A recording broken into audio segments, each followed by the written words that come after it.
కేంద్ర ప్రభుత్వంతో, ప్రత్యేకంగా మీతో మా అనుబంధం పార్టీలకు, రాజకీయాలకు అతీతం.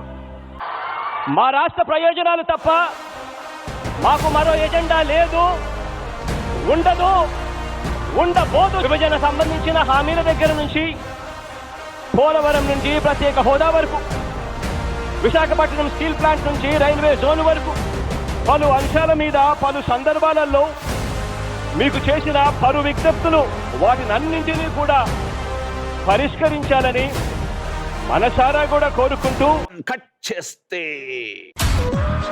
యుగ పురుషుడిగా వికసిత్ భారత్ మహాసంకల్పానికి దూరదృష్టి గల రూపకర్తగా మన గౌరవ ప్రధానమంత్రి శ్రీ నరేంద్ర మోదీ గారికి మన రాష్ట్ర ప్రజలందరి తరపున హృదయపూర్వక అభినందనలు తెలియజేస్తున్నాం. అలాంటి ప్రధానమంత్రిని చాలామంది ఆయన మీద మాట్లాడుతూ ఉంటే, ఆయన్ని అనకూడని మాట్లాడుతూ ఉంటే నా గుండె కదిలించేసి, నా కన్నీళ్ళు వచ్చినాయి, బాధ వచ్చింది.